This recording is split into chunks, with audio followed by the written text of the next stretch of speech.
Hey guys, welcome to episode 183 of Radio 815, the podcast dedicated to examining the work of writer director J.J. Abrams, as well as his greater Bad Robot universe. I'm your host for this time around.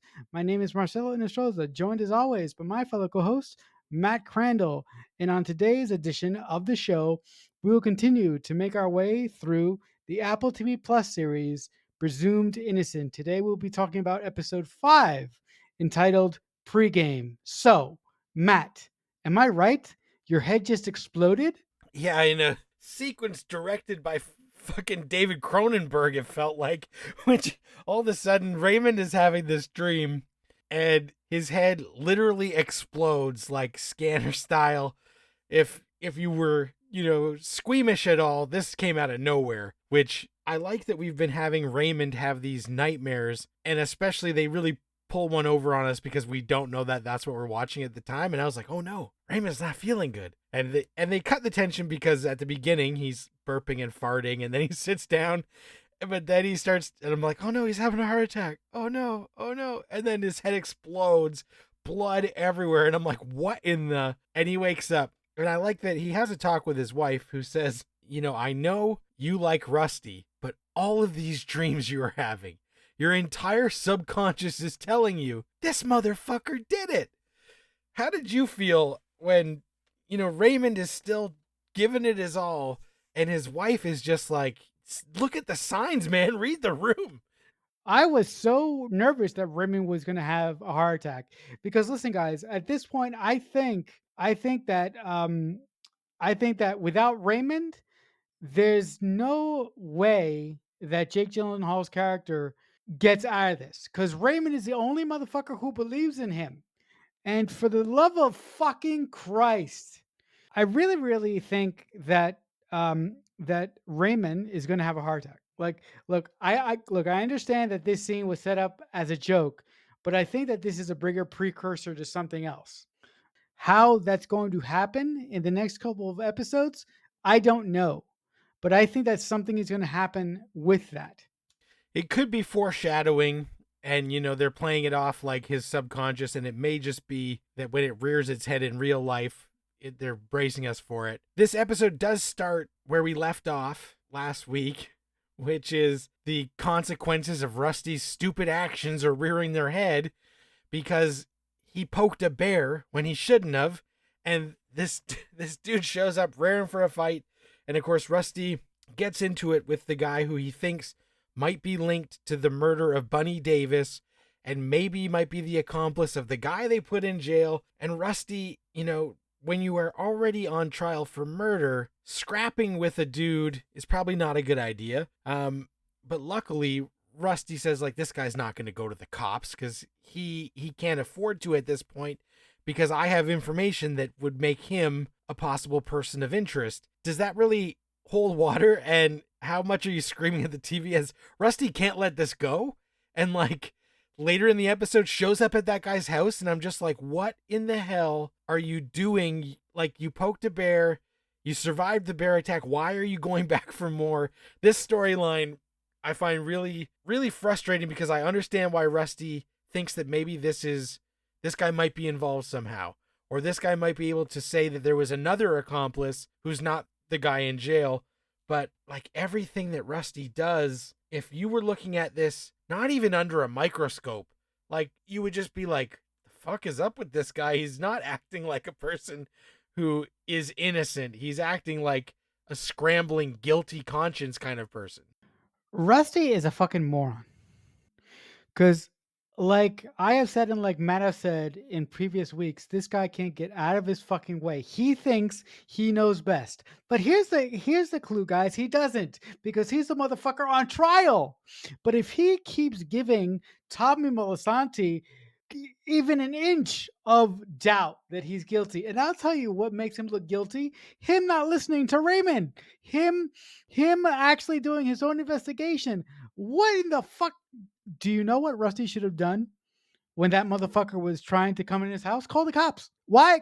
Why the fuck did he fly off the handle? Now I understand why Raymond doesn't want to even consider putting Rusty at the stand, because if he puts Rusty on the stand, this thing is fucking over. Yeah, he's got like a temper that can come out, and if he goes on the stand and Tommy pokes and prods him, he's gonna rear up, and it's gonna be bad because the jury is gonna say, "Oh, look at this creep," right?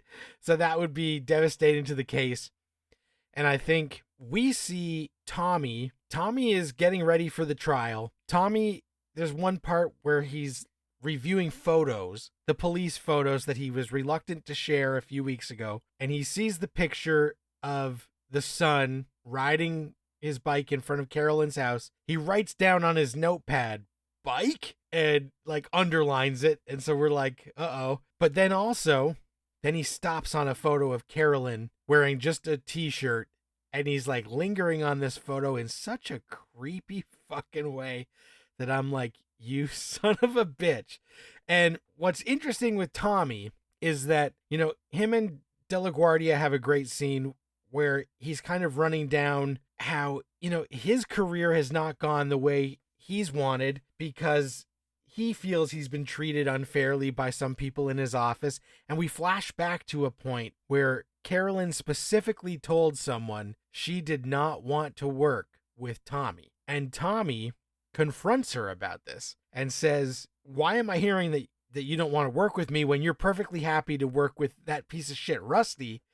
And she's like, "Look, he's like, did you say it? Did you say this?" And she's kind of worming her way out of this and trying to let him down easy. But she's like, "Yeah, I kind of did say that. It's kind of because you give me the ick."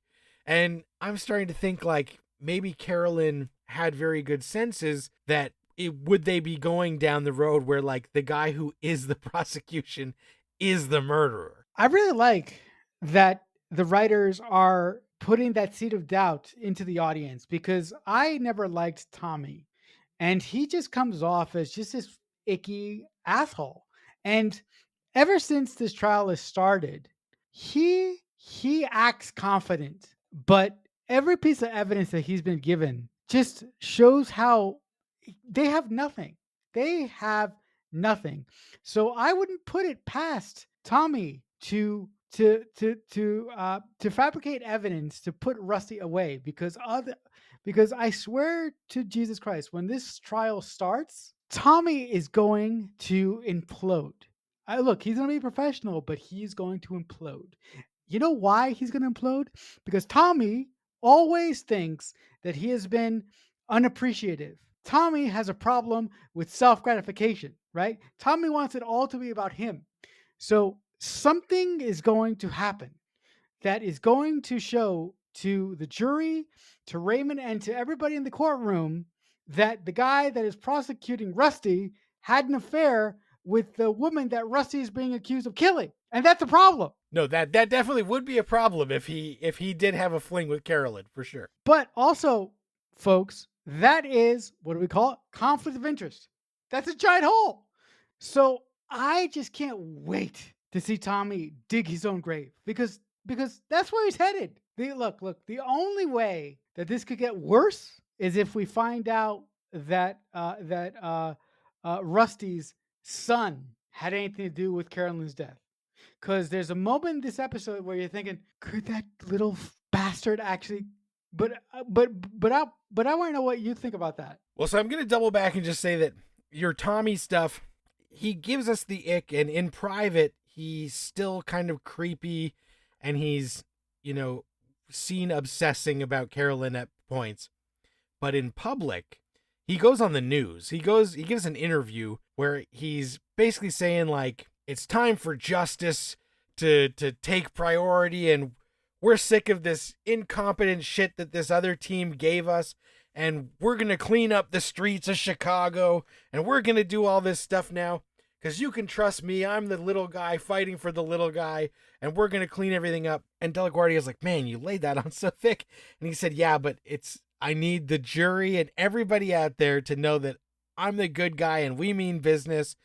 And he's two-faced, because in private, he's this one thing, but he's trying to project this other public image. And maybe that extends even deeper if he has skeletons in the closet. And I don't want to jump to the very end just yet, but at the end, there's 5 minutes of Sarsgaard monologuing in the opening remarks, and the episode ends with Rusty going, fuck. Because when Tommy turns it on, Tommy can be really fucking good. And even though he is a creep in that courtroom, when it's game on time, he knew exactly what to say and how to play it. And it's like, oh shit. this guy that we've been kind of underestimating because he was always second or third fiddle to Rusty, now that he has the chance to be LeBron in that last bit, he's stepping up. He's taking the shots. And Rusty, the reason that hits so hard is that he didn't think Tommy had it in him. He was like, no, this guy's my fucking junior. He's not as good as me. Like, we're not going to have that much of a problem because Tommy's going to botch this. But in that last 5 minutes of this episode, Tommy isn't botching it yet in public. So I thought that was really interesting. Now, you mentioned the son. And early in this episode, there's a nice scene where their family's having breakfast and Rusty can't find his phone. And he gets the daughter to call his phone. And then he starts talking to her and they're joking around. And he says, like, tell your mom how beautiful she is. And the whole family is having like a nice moment in the midst of this fucking shit storm that Rusty has brought upon the family. But Rusty walks outside and the son's bicycle is in the trash, which we already know that Barbara has done everything to clean this and make sure that there's no evidence on it if there is. But then he says, the fuck's going on here? And Kyle's like, oh yeah, it was busted anyway, so I threw it out. And Rusty is like, wait a minute. If my son has nothing to hide, why the fuck is he throwing out his bicycle? What kind of 17-year-old thinks that they have nothing to hide and they throw away their bike because they know that they've been caught on camera and the police have the footage? So it's like not a vote of confidence for the son, having his hands clean.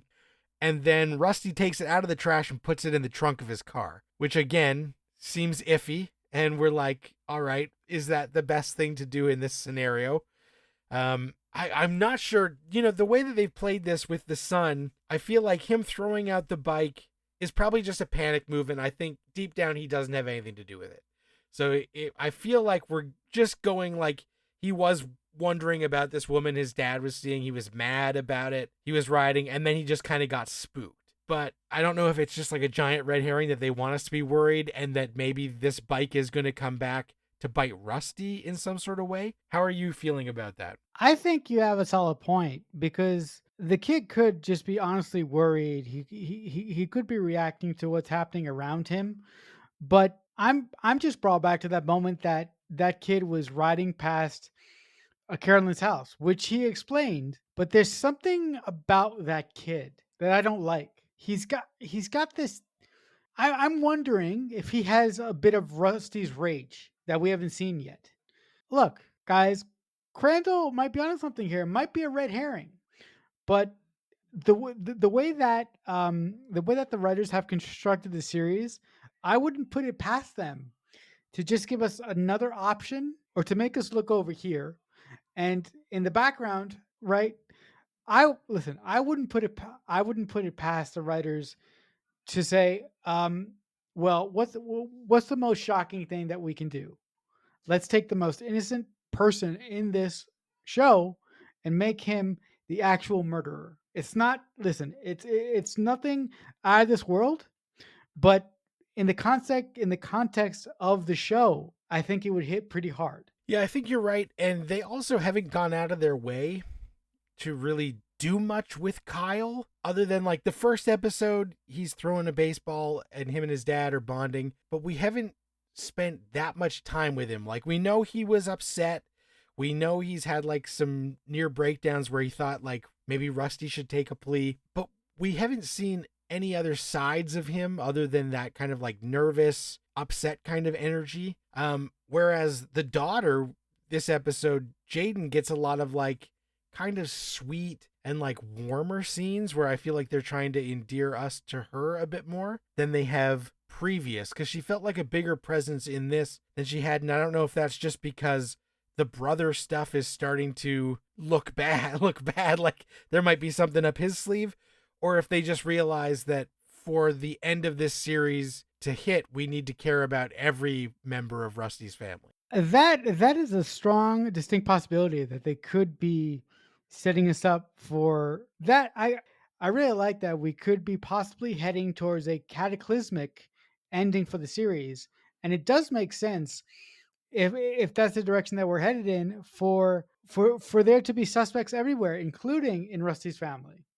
So I think that you might be onto something there. David E. Kelly and the team know what they're doing so far, and I feel like nothing is a coincidence and nothing is just there as entirely a red herring. Obviously, there are definitely some things that they're just throwing in to fuck with us, but we'll have to see.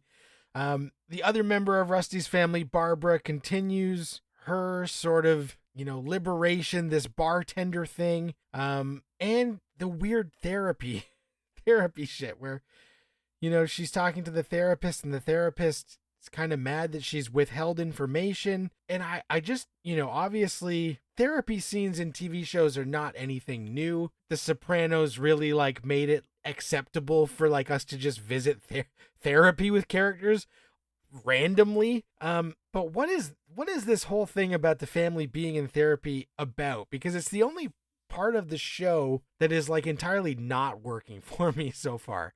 Because I'm like, you know what? If we just cut all of this out, it would be fine. Because even the exposition we get in these sessions is not super deep character stuff or even plot stuff. A lot of it just feels like, I don't want to say filler because, they're still enjoyable scenes. But it feels like David Kelly had 6 episodes and Apple said we need 8. And then he was like, okay, we're going to add this therapy shit. I agree with you. The therapy storyline in the show is not working for me because the therapy storyline in the show is making Rusty's wife look, excuse the pun, but it's making her look weak. It's making her look small. I would have much rather had it if I would have much rather liked it if the writers would have done the same story like Matt said, but do it without the shrink. Have the actress who plays Rusty's wife go through an emotional crisis while her husband is going through an emotional crisis and have her try and come to terms with what Rusty has done by herself. Because listen, as someone who has never believed in therapy, I believe that your biggest enemy in your entire life is yourself. And if you can do self diagnosis on the things that bother you in your life, you can not only make yourself a better person, but you can become the type of individual that you feel you've wanted to be your entire life. Sometimes the only way that you can truly fix something is if you go within yourself and you say, okay, this is not working. I need to take this, and I need to address my private shit by myself. But look, a lot of people are not built that way. A lot of people feel the need that they need professional help to figure out the massive shit place that is their head. So I understand what David E. Kelly and the writers were going for, but like Matt, I don't think it's working for me at all. Yeah, my main issue is, therapy for a lot of people, great. Therapy on TV, like I said, Sopranos, great. Also on Apple, Harrison Ford is a shrink on Shrinking, and it's one of the best shows on TV. And sometimes it can be great. But this therapist is written like a complete fucking asshole. And it doesn't seem believable that like she's constantly saying stuff that feels like it's crossing a line and is like accusatory. And I'm like, that is just not realistic. And also the actress they got for the therapist, I'm like, okay, she's like a face. You'd be like, oh yeah, I know that lady from stuff. So I'm like, is this going somewhere? Is this just like we have to check in so that Barbara can get a couple of scenes a week without Rusty? When I prefer her, if only she could talk to her boss or somebody instead, where it wouldn't be so bogged down in just ugh. Like I'm slogging through these scenes. Luckily there isn't that many, but it keeps coming back week after week. This lady's in all the episodes and I'm like, just get this out of here. The other thing that keeps coming back. So Rusty, like a dog with a bone, is convinced that this second semen sample dude is going to be his ticket to exoneration. And the guy finally agrees to sit down with the team and be like interrogated. And so they're like, why did we find your jizz at this sex worker's place? And he's like, look, my wife is not interested in any of this stuff, so I step out. That's what I do. I pay people. Did you pay this woman? I don't know. She looks familiar, maybe. And he's like, no help. Because they're like, do you know this guy, the murderer? And of course, he's like, no, I've never seen this guy in my life. But these are not cops, right? This is a legal team. And if they show you a picture of a guy that you know is in jail for murder and says, hey, is this your best friend?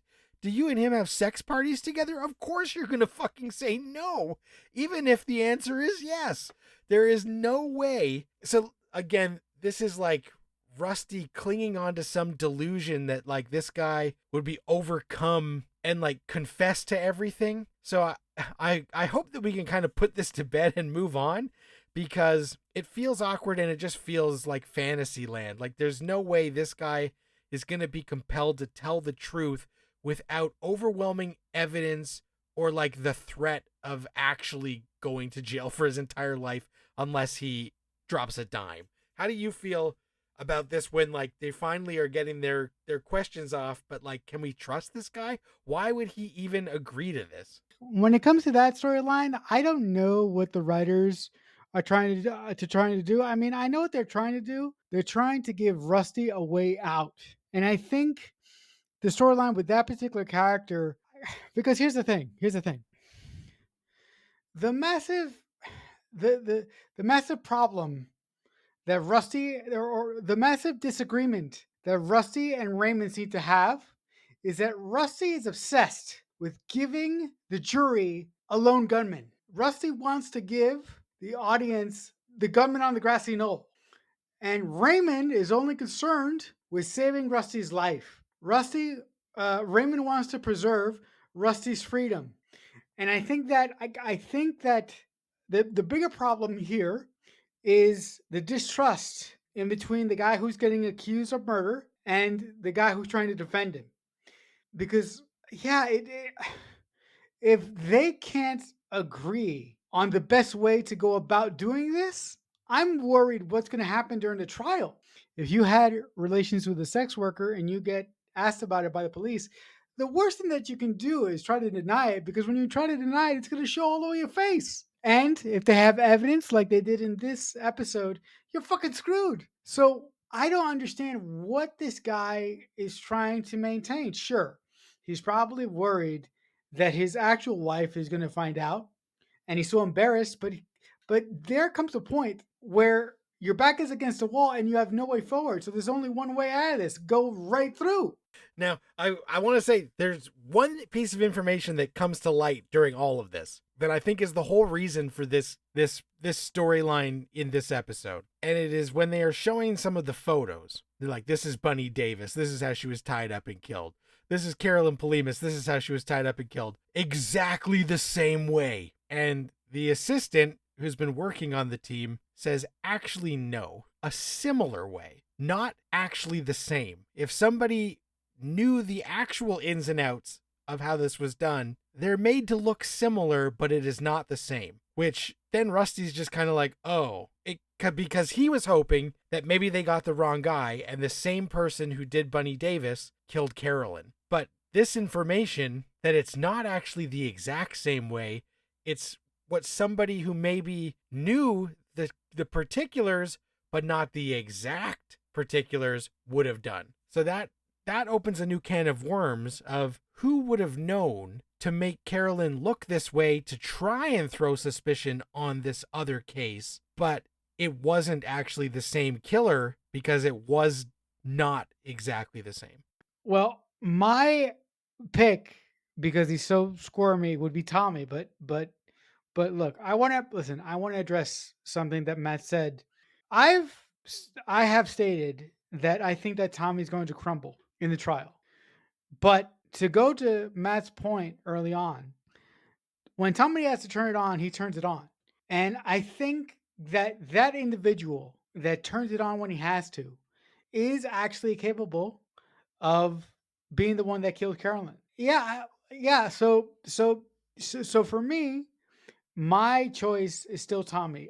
Look, the way that the writers have constructed this show is absolutely fascinating, because they've given the audience and they've given the story within itself a level of complexity and doubt that you don't see too much these days in TV.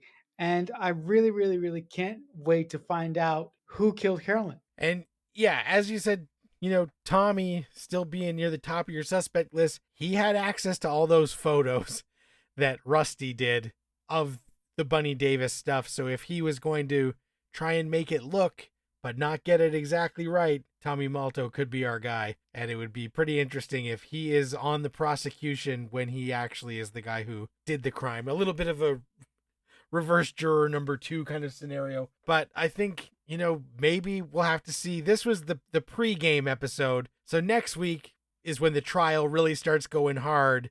And we'll have to see if Rusty is uttering fuck under his breath any more times next week. I think that once the trial actually starts, it's just going to become infinitely more intriguing because all our principal characters can't run anymore. The game has begun, and they're all going to be like worms in a sardine can. They can't run.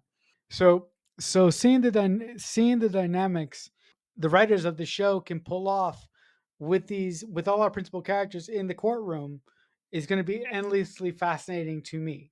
All right, guys. Well, that'll do it for this edition of Radio 815. Listen, guys, if you have any comments or questions for us, we do have an email. It's radio15@aol.com, or you can find us on any podcast platform out there in the world right now. We are on Facebook. We are on Facebook, Twitter, Discord, and we also have a YouTube channel. It's youtube.com/radio15, where you can discuss with us. Well, when I say with us, I'm talking about me.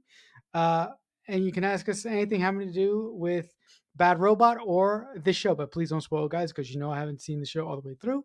But there are many ways to reach out to us. And I just want to say thank you for listening. But, Matt, if the folks at home want to attempt to reach you, how can they do that? We can log some movies on letterbox.com/MDC3000.